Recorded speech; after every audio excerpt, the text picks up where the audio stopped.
इस वीडियो में मैंने सी सेट का जो पेपर है ना उसका पार्ट 4 कवर करा है। पार्ट 4 का मतलब है कि 10 क्वेश्चन और लिए हैं। ऑलरेडी मैं 3 पार्ट्स यानी कि 30 क्वेश्चंस अपलोड कर चुका हूँ। राइट, चलिए सबसे पहले क्वेश्चन नंबर 31 देखते हैं। कहता है कि इस क्वेश्चन का देखते हैं क्या करें। Consider the following statement. कहता है between 3:16 3:17 PM both hour and और मिनट हैंड है वो कोइंसाइड करेगा। पहली स्टेटमेंट ये कह रही है। दूसरी स्टेटमेंट में क्या कह रहा है कि 4:58 PM और 4:59 PM में देखो यहाँ पे मिनट हैंड है और यहाँ पे सेकंड हैंड की बात कर रहे हैं। राइट, तो ये तो एक मिनट में एक चक्कर पूरा हो ही जाता है ना। भाई आपको मैं सेकंड स्टेटमेंट को क्या कह रहा हूँ, एक मिनट में जो सेकंड हैंड वाली है वो एक चक्कर तो पूरा करे तो कौन साइड करेगी। तो सेकंड तो बिल्कुल यस है, यानी कि हो गई होगी। अगर सेकंड होगी तो नीदर 1 2 तो ये भी कैंसिल हो गया। अच्छा, अब बात करते हैं कि इन तीन फर्स्ट की बात करते हैं। फर्स्ट ओनली ये तो हो ही नहीं सकता, दो बी और सी में से लेना है। 3:16 और 3:17 के बीच में ना, वैसे अगर आप नोट करो 3 o'clock से मैं स्टार्ट करूं, यानी कि 3 o'clock से स्टार्ट करूं, यहाँ पे 12 है। और जैसे ही ये यहाँ पे 3:16 आएगा तो 3:16 और 3:17 के बीच में एक बार ये कोइंसाइड करेगी। आप बोलो सर कैसे पता किया। एक फार्मूला है ना कि किस एंगल पे ये कोइंसाइड करेगी।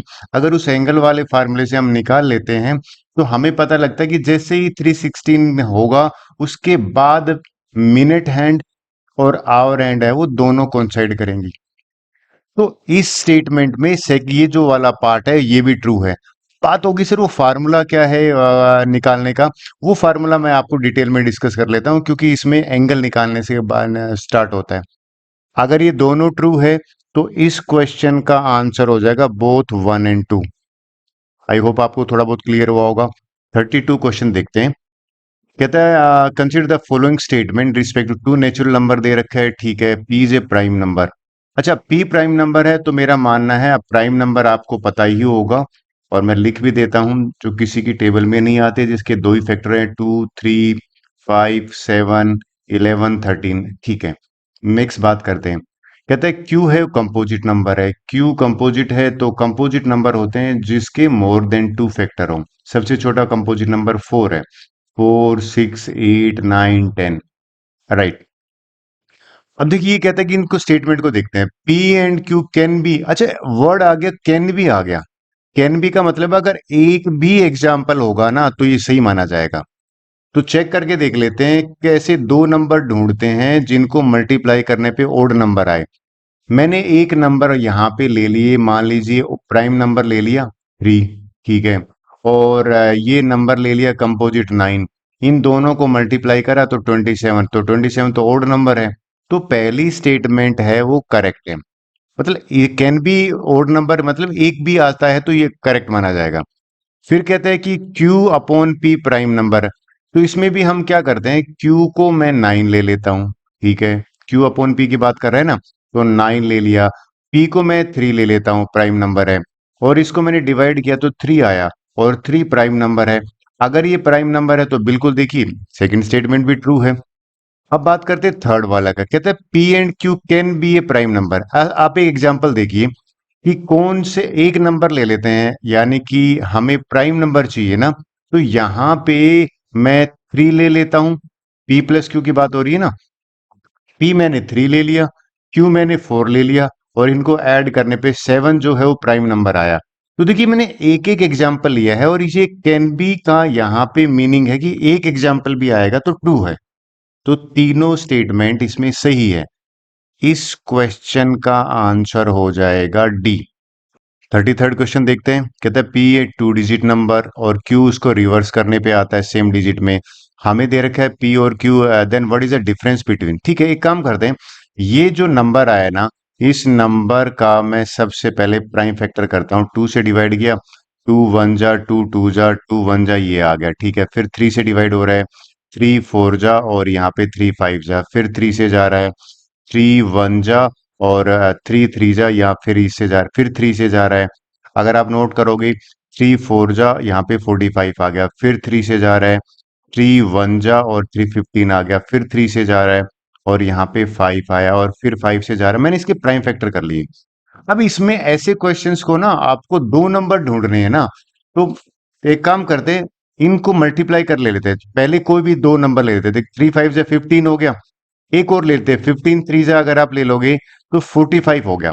अब 40, ये तीन नंबर ही ले लेते हैं, 45 से ज्यादा नंबर लेंगे तो आपको क्या हो जाएगा, यहाँ पे 3 डिजिट बनने के चांस हो जाएंगे। अब इनको पहले क्या करते हैं, नीचे वालों को मैंने लिया 3 × 3 × 5, ये 45 बना। रिवर्स ऑर्डर की बात कर रहे हैं ना, तो रिवर्स करने पे चेक कर लेते हैं कि 54 हुआ। अब इन दोनों का प्रोडक्ट क्या ये आ रहा है, चेक करके देख लेते हैं, 45 और 54 को मल्टीप्लाई कर लेते हैं तो बिल्कुल 2430 आ रहा है। अब ये अगर दोनों का प्रोडक्ट ये आ रहा है तो हमारा आंसर आ गया। इनका जब मैंने प्रोडक्ट करके देखा तो कितना आ रहा है, 54 आ रहा है। अब चेक लीजिए, 3 3 9, 9 3 27। अब मुझसे पूछा था डिफरेंस निकालिए, इन दोनों नंबर में मैं डिफरेंस निकालूंगा, 54 और 45 में से माइनस करूंगा, 9 आ रहा है। इस क्वेश्चन का आंसर 9 हो गया। आई होप आप ये एग्री कर रहे हो। चलिए नेक्स्ट क्वेश्चन ले लेते हैं, 34 देख लेते हैं। वेल ये क्वेश्चन में ये कहता है कि टू कैंडिडेट एक्स वाई कहता है कि 80% ऑफ वोटर कास्ट देयर।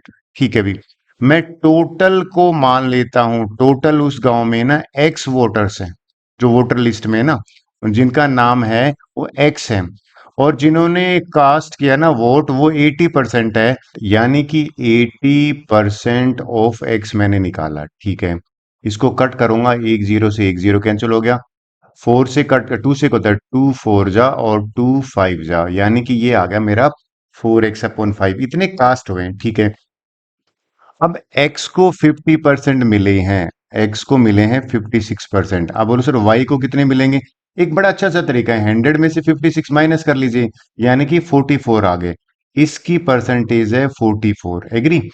अब दोनों के बीच में जो डिफरेंस ऑफ वोट्स है ना, जितने वोट से जीते हैं वो है 1440।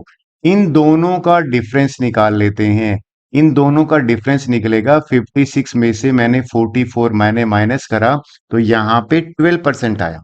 एग्री। अब शायद चीजें क्लियर होगी। 12% जितने वोट कास्ट हुए थे ना वो 144 के बराबर है, यानी कि मैं क्या लिखने वाला हूं, 12% ऑफ ये जो वो इतने वोट कास्ट किए गए थे 4x/5, ये बराबर है 1440 के। इसको सिंप्लीफाई करते हैं, 12/100, यहाँ पे हो गया 4x/5, this is equal to 1440। X निकालना है, इन सबको वहां ट्रांसपोज कर देते हैं, जब मैंने 100 नीचे था तो ऊपर आ गया, ये 5 ऊपर चला जाएगा, ये 12 और यहाँ पे 4 आ गया। इसको कट करके देखते हैं कितना आंसर आता है। आई होप 12 1 जा, और यहाँ पे 12 12 जा हो गया 120, ये हो गया 4 1 जा 4 3 जा 30 हो गया, 15,000 यहाँ पे आया। Right. I think A option अगर आपका है तो बिल्कुल करेक्ट है। होप सो आपको क्लियर हुआ होगा। चल नेक्स्ट क्वेश्चन देख लेते हैं। देखिए ये क्वेश्चन क्या कह रहा है, कहता है व्हेन 70% ऑफ ए नंबर, लिखना पड़ेगा यहाँ पे 70% ऑफ ए नंबर, यानी कि 70/100 of X is added to another number Y, इसमें वाई में मैं ऐड कर देता हूं। कहता है सम बिकम्स 165% ऑफ वाई, ये कहता है 165% ऑफ वाई। ये लीजिए मैंने वाई लिखी, पहली क्वेश्चन मेरी ये बन गई। अब मैं इसको अगर मल्टीप्लाई कर देता हूं किससे, 100 से, 100 से मल्टीप्लाई कर देते हैं तो ये कितना बन जाएगा, ये बनेगा 70x प्लस में 100y, और ये 100 से 100 कट जाएगा, 165 हो जाएगा। मल्टीप्लाई कर रहा हूं मैंने दोनों तरफ 100 से। ठीक है, ये मेरी फर्स्ट इक्वेशन है। आगे चलते हैं, कहते हैं व्हेन 60% ऑफ एक्स, यहाँ पे लिख देता हूं 60% ऑफ एक्स का मतलब ये हो गया। ठीक है, आगे क्या करें, 60% of X added to another number Z, Z में इसको मैंने ऐड करा। कहते हैं सम बिकम्स 165, जो सम है ना ये हो जाएगा 165% of Z. Which one of the following is correct, ये निकालना है। चलो पहले इसको सिंप्लीफाई कर लेते हैं। इस केस में मैं मल्टीप्लाई कर देता हूं दोनों तरफ 100 से, 100 से करने का मतलब है डिनोमिनेटर हटाना। ये कितना बन जाएगा, 60x। ठीक है जी, ये कितना बन जाएगा 100z, और ये कितना बन जाएगा 165। ये मेरे को अब इनको डिवाइड कर लेता हूं, यानी कि मैं क्या करता हूं, ये दोनों नंबर है ना 5 से डिवाइड हो रहा है, ठीक है, डिवाइड कर लेते हैं 5 से, थोड़ा इजी हो जाएगा। 5 से डिवाइड किया तो ये कितना हो जाएगा, 14x प्लस में 20y इज इक्वल टू 5 से करा, 5 3 जा 33 आ गया। डन। इसको भी कर लेते हैं, डिवाइड कर लेते हैं 5 से। 5 से करा तो ये हो जाएगा 12x प्लस में ये 20z, और यहाँ पे बराबर हो जाएगा, इसको करेंगे तो 33। अब मुझे रिलेशन निकालने के लिए आपने ध्यान दिया, यहाँ पे एक्स वाई है और यहाँ पे एक्स और जेड है, तो ये वाई मैंने लिखना भूल गया, तो ये वाई लिख लेता हूँ। ठीक है, ये जेड लिखना है तो जेड लिखना भूल गया, मैं जेड लिख देता हूँ, राइट। अब ये 33y है और इसको मैं यहां भेज देता हूं, तो 14x इज इक्वल टू ये बन जाएगा 13y, और इस z को मैं यहां भेज देता हूं तो ये बन जाएगा 12x इज इक्वल टू कितना पे 13z। मैं दोनों में x है ना, इनका एलसीएम इनको सेम करता हूं, यानी कि 12 और 14 का एलसीएम है ना, वो 84 होता है, तो मैं 84 बना लेता हूं इजी करने के लिए। 84 बना लेते हैं। इसको मैं 7 से मल्टीप्लाई कर देता हूं, ठीक है। 7 से तो सॉरी इससे मल्टीप्लाई करोगे, इस वाले को 6 से मल्टीप्लाई होगा, तो ये कितना हो जाएगा, 84x बराबर है 6 इंटू 13 करोगे 78y हो गया। यहाँ पे 7 से करोगे दोनों तरफ, ये हो गया। सर आप क्यों कर रहे हो ऐसा, क्योंकि दोनों को 84 बनाने के लिए, और ये 13 7 91z। अब ये दोनों अगर सेम है ना, तो मैं लिख सकता हूं 84x बराबर है 78y बराबर है 91z। अब आप बताना कौन सा बड़ा है, देखो साफ दिख रहा है। एक नंबर है जिसको, कम नंबर इसमें छोटा कौन सा नंबर है, देखिए अगर आप ध्यान से देखिए, ये 84 है, ये 78 है, ये 91 है, तो सबसे छोटा नंबर है 78। अब 78 वाई से मल्टीप्लाई करने पर 91 टाइम्स जेड आया ना, तो वाई सबसे बड़ा होगा, ठीक है। फिर ये 84 और 91 में फिर ये छोटा कौन सा, एक्स है, ये एक्स सेकंड नंबर पे। अगर आपका आंसर ए है तो बिल्कुल ठीक है। होप सो आपको क्लियर हुआ होगा। चलिए नेक्स्ट क्वेश्चन करते हैं।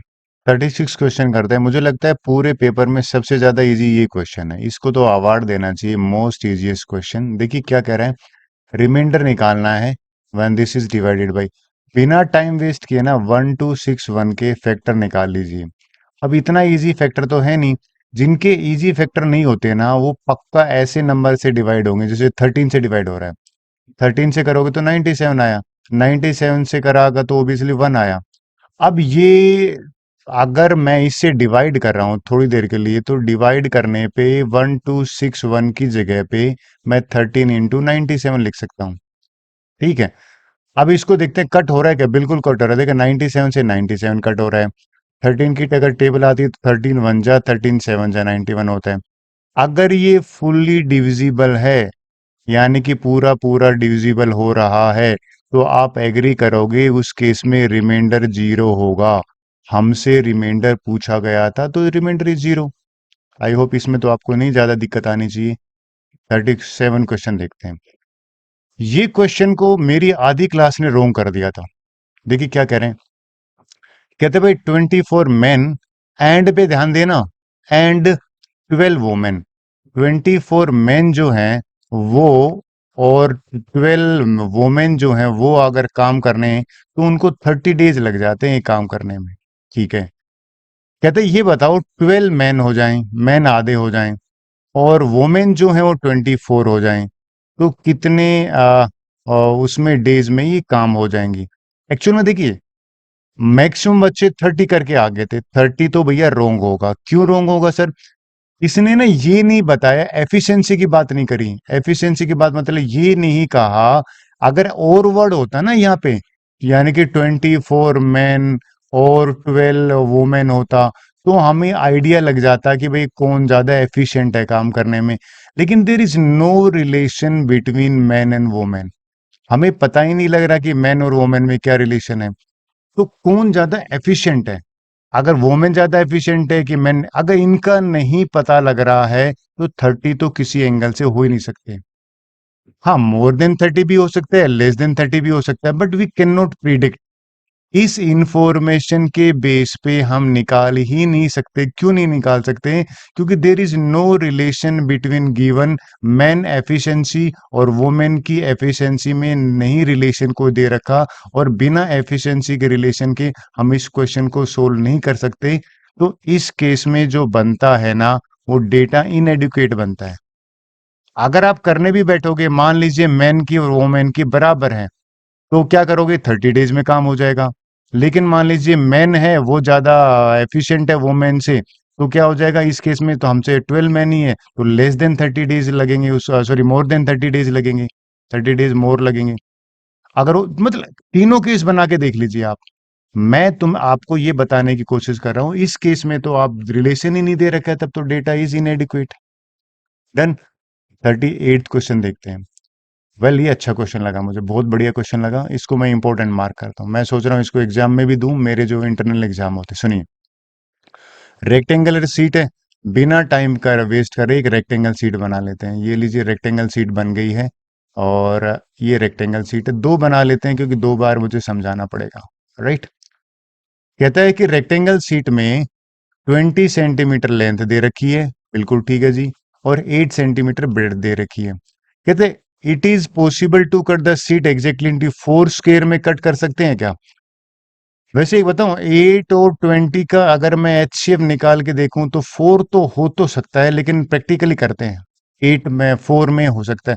4 स्क्वायर कह रहा है, तो पहले तो ये 8 है ना, ये 20 है ना, इसको मैं ऐसे कर लूं 8, 8, 16 और 4, यानी कि इसके मैंने 3 टुकड़े करे हैं। ये 8 करा है, राइट भैया, ये भी 8 करा है, और ये 4 बच गया। अब देखिए ये एक स्क्वायर बन गया जिसकी लेंथ ब्रेड्थ, ये लग रहा तो रेक्टेंगल है आपको, ये 8 है, ये फर्स्ट स्क्वायर बन गया। ये भी 8 है, ये भी 8 है, ये भी सेकंड स्क्वायर बन गया। लेकिन ये 4/8 का बना। अगर मैं इसके दो टुकड़े कर दूं तो थर्ड और फोर। अब इसने सेम नहीं कहा, बस 4 स्क्वायर कहा है। तो ये 4 स्क्वायर पॉसिबल है क्या? बिल्कुल है, देखिए आपके सामने है। 8/8 का ये बन गया, राइट, 8/8 का ये बन गया, और ये कौन सा बना? इसके 8 के दो टुकड़े करूंगा तो 4 4 के, यानी कि जो थर्ड वाला है ना, ये 4/4 का है, ये भी 4/4 का है। तो आंसर है यस, ये तो हो सकता है। करके देख लीजिए आप। डन। नेक्स्ट स्टेटमेंट को पढ़ते हैं, नेक्स्ट स्टेटमेंट क्या कह रहा है। कहते हैं it is possible to cut exact the sheet into 10 triangle sheet. Triangle की बात कर रहा है। अब देखिए ट्रायंगल का एरिया आपको सबको पता है, हाफ बेस इंटू हाइट होता है। ये कहता है कि क्या इस सीट के 10 ट्रायंगल बन सकते हैं? मैं इसको कहता हूं कि 10 ट्रायंगल का एरिया है ना, इस पूरे सीट के एरिया के बराबर होना चाहिए। यानी कि 20 इंटू 8 को लेंथ इंटू ब्रेड्थ को मल्टीप्लाई कर लीजिए, तो ये 20 इंटू 8 हो गया, राइट। और ये 2 वन जा कट करोगे 5 जाएगा, तो यहाँ पे बेस इंटू हाइट करोगे ना, तो ये 5 आ गया और 32 आया। अब ऐसे नंबर ढूंढे जाएं जिनका प्रोडक्ट 32 हो। तो देखो 1 इंटू 32 तो हो ही नहीं सकता। क्यों नहीं हो सकता?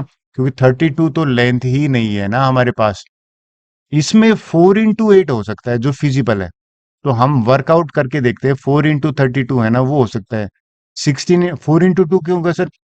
अगर आप नोट करो, ये 8 है ना, ठीक है, और ये 20 दे रखा है।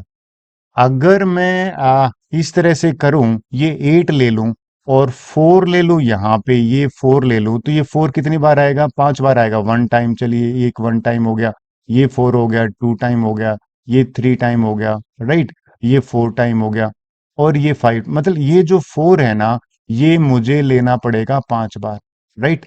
सर आप क्या कर रहे हो?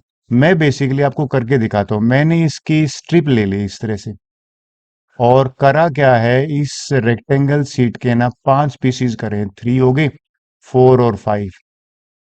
अब ये अगर आप नोट करो, आपको पता है एक रेक्टेंगल जो होती है ना, वो रेक्टेंगल का डायगोनल है ना, दो ट्रायंगल का इक्वल एरिया में डिवाइड कर रहा है। यानी कि 1 का एरिया और 2 का एरिया, 1 का एरिया में देखिए बेस इंटू हाइट करोगे, इसका एरिया कितना हो जाएगा? Half base into height, 4 into 8 करोगे, ठीक है। और इस ऊपर वाली नंबर 2 का भी करोगे तो हाफ बेस इंटू हाइट हो जाएगा। भैया इस केस में जो बेस है वो तो 4 है और हाइट है वो 8 है, इसके बराबर होगा। तो देखिए 1 2, इसी तरह से हर वाले को अगर डायगोनल ज्वाइन कर देते हो, तो मेरा मानना है इस केस में टोटल जो है ना, यानी कि 1 2 3 4 5 6 7 8 9 10 तो बन गए हैं। तो भैया ये भी बात सही है। अगर दोनों यस है ना, तो बोथ ए एंड बी को टिक कर दीजिए, ये करेक्ट आंसर है। बात बनी। चलिए नेक्स्ट क्वेश्चन कर लेते हैं। वेल क्वेश्चन नंबर 39 देखिए। मुझे मजेदार मजेदार लगा भाई, इसमें पहली बार नाइन्थ क्लास का कंसेप्ट यूज हुई है। कहता है भाई 8 equi distance point on a circle. एक सर्कल बना लेते हैं, ये लीजिए मैंने सबसे पहले तो बिना टाइम वेस्ट कीजिए एक सर्कल बना लिया, राइट। अब ये क्या कह रहा है कि 8 पॉइंट्स हैं और ये डायमीटर की बात कर रहा है। मैं पहला डायमीटर ले लेता हूँ, डायमीटर लेने से ये पहला पॉइंट आ गया, ठीक है। मैं पहले डायमीटर ही बना लेता हूँ। राइट एंड कहता है कि भाई 8 पॉइंट्स बनाने हैं इक्वी डिस्टेंस पे। तो मेरा मानना है ये 2 पॉइंट इक्वी डिस्टेंस पे हो गए, ये 4 पॉइंट इक्वी डिस्टेंस पे हो गए, ये 6 पॉइंट इक्वी डिस्टेंस पे हो गए, और ये अगर आप नोट करो तो टोटल 8 पॉइंट हो गए। बताता हूँ कैसे। 1 पॉइंट, 2 पॉइंट, इसकी बात वर्टेक्स की बात कर रहा हूँ। 3 पॉइंट, ठीक है, ये 4 पॉइंट हो गया, ये 5 हो गया, ये 6 हो गया, ये 7 हो गया, ये 8 हो गया। 8 पॉइंट्स हो गए। अब चेक करते हैं। कहता है कि भाई 8 पॉइंट्स हैं, how many right angle triangle can be drawn. किसी क्लास को नाइन्थ क्लास के ये बच्चे की याद होता है कि डायमीटर से ऊपर जो सेमी सर्कल में जो बनता है ना, वो 90 डिग्री का बनता है राइट एंगल ट्रायंगल। ये नाइन्थ क्लास में था कि angle formed in semi circle is right angle, और इन राइट एंगल ट्रायंगल है। तो ये कहता है how many right angle triangle are possible. एक काम करते हैं, अगर मैं पहले डायमीटर को ले लेता हूं, कितने डायमीटर टोटल देखा जाए तो टोटल डायमीटर है 1 2 3 4 डायमीटर है। अगर मैं डायमीटर पहले वाले को ले लेता हूं 1 और 5 डायमीटर लेते हैं, इस पे ट्रायंगल देखते हैं कितनी बनती है। दिस इज वन ट्रायंगल, जिसके ऊपर मैंने करा है, नाम लिख लेता हूं 1 5 2। फिर दूसरी ट्रायंगल बनती है ये वाली 1 3 5। 1 5 3, 1 5 तो फिक्स ले लेता हूँ। फिर ये ले लेते हैं 1 4 5। तो 1 5 4 ले लिया। फिर ये वाली भी तो बन सकती है 1 5 और 6, ये भी तो ट्रायंगल बन सकती है 1 5 6। फिर ये भी तो ट्रायंगल बन सकती है 1 7 और 5, यानी कि 1 5 7 बन गई।